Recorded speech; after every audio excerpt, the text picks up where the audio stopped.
So I'm sure you've heard a lot about blockchain reduction, blockchain size increase, and some people are actually working on making just the amount of data that needs to be stored more efficient, in a sense, to save space. So our next talk is going to be inputs reduction for more space in Bitcoin blocks by Michael Zimmer. Good morning, everybody. Thank you for staying for this last talk before lunch and not leaving. I'm Michal Zima, and I would like to show you one little contribution for the scaling debate. As we all probably remember from the last couple of years, thank you. There's been quite overheated scaling debate that, as a central topic, had how to make Bitcoin more scalable, but only in terms of transaction throughput. This was the only measure that took any interest. And we saw several categories of solutions. Most notably, there was a huge group of users calling for bigger blocks, because if we have only few transactions per second, the simplest solution is to make blocks bigger and double or triple the amount of transactions that can go inside. Then we had segregated witness that took quite different path, and extension blocks that allowed building another transaction graph aside from ordinary blocks. Then there was quite minor proposal for flexible transactions that rebuild structure of transactions so that they looked more like JSON-like structure with named fields, so that we could reorder fields, we could left out certain fields if we didn't use them, so that on average such transactions could be made something like 3% smaller on average. And there was a whole category of off-chain solutions. The interesting thing is that except from flexible transactions and segregated witness, none of them looked inside blocks. All solutions had the idea that blocks itself is somehow small and limited and must be made bigger. My approach was to take a look inside, and I focused on transaction inputs. Here is just a reminder how a transaction input is structured. It's very simple. We have a reference for previous transactions that we are spending. So we have its hash and index of its output that we are spending. Then we have input script and its length, which has a variable length, and a sequence number. So if we take a look at the structure, on first look there isn't much that can be left out, right? But we can note that the previous output reference uses hash in a different way than the rest of the cryptocurrencies. This one use of hash is not cryptographically significant. It is there just to make unique reference to some transaction that we are spending. So we can replace it with something else. And also interesting thing is that the index number is always stored as 4-byte number. Although most of the times we are talking about very small numbers from 1 to small tens. So my proposal is to replace the full 32-byte hash with just a unique prefix of this hash, and to make the index variable. So using a prefix of the hash is just one way. It could be anything else. It could be offset of all transactions in the blockchain, but that would include counting, which is not very practical. And yes, most indices used within Bitcoin would fit into 1 byte. And to give you an idea of what we are talking about in terms of savings, this is statistics for the whole set of unspent transaction outputs. If we compute a unique prefix for each of them, we can see that most can be identified with only 4-byte prefixes.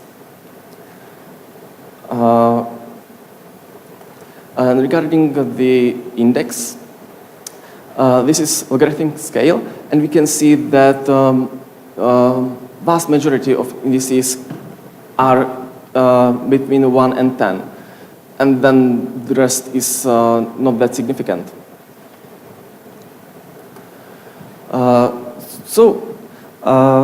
This was for the unspent transaction output, and actually when we compare statistics for this set and for the whole blockchain, we can see quite a difference.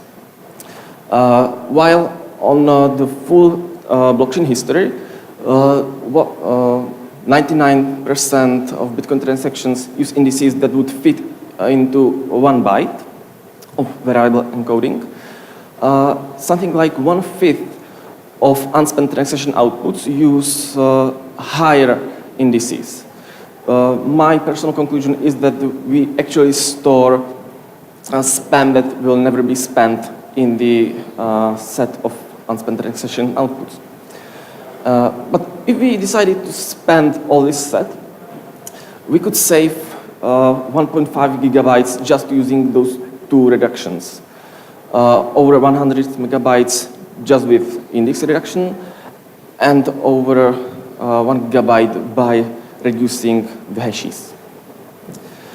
So for some small standard transaction with 2 inputs, 2 outputs, we get something like 16% off, 60 bytes, 30 bytes per input. So the question is, how do we decide what the prefix should be? To make it simple, we only take a look at the unspent transaction outputs. So we don't compare the prefixes with all the transactions we had. But the only interesting are the unspent ones, so, because we only need to uniquely identify them, and we can't spend something that already was spent. So the ideal approach is to take 1 byte and see if we can make it unique. If not, we extend it 1 byte at each step. So for implementations, it would be most efficient to use some sort of tree-based indices for UTXO set, which is unfortunately not the case of Bitcoin Core, which uses key value store for this. A very interesting part is what about SPV nodes that don't store blockchain, don't store UTXO set? There are multiple possibilities, but I don't think any of them is the single best approach. So it's up to further discussion which way to go. One way is to don't do any changes. We simply say that SPV nodes don't use this feature and always include full hash. They can still use the index reduction. Or they can just think, yes, most unique prefixes are of length 4, so let's guess unique prefix was 4 and go with that. And if the network accepts that transaction, it's okay. If not, the node can make another guess. Then there are more interesting possibilities, like asking another full node doing the computation, saying, I have this transaction output, compute a unique prefix for me. Or if this is not ideal from the privacy perspective, we can use other approaches like giving it some prefix and letting it resolve, like returning a set of matching transaction hashes. Or just saying the same way, yeah, I have this prefix, how many transaction hashes matches this prefix? And that way the node can adjust its prefix length. To sum up, we have transaction inputs in Bitcoin and other cryptocurrencies that still contain data that aren't necessarily needed there, that can be saved from saving. And with these proposals, we can save 30 bytes on average per input.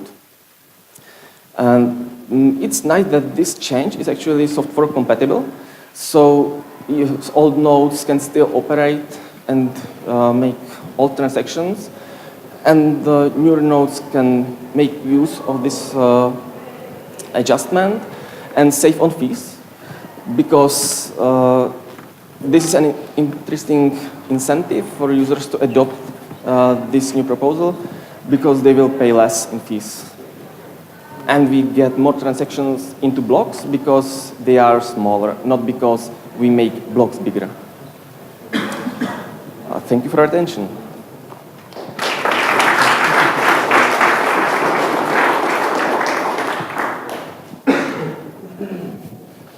Thank you. Any questions? Yes, here in the audience. You're saying that economic incentive for adoption is lower fees. It's for the adoption by the users, but the software has to be adopted first of all by the miners. And what are the economical incentives for the miners in this scheme? For the miners, there isn't direct incentive as itself. For users, this is quite important because transactions that are not standard, which means higher version than currently used, are ignored by nodes and are not broadcast. So we need a wider adoption between users so that their newer transactions actually get to the nodes that mine them. That's the point of this.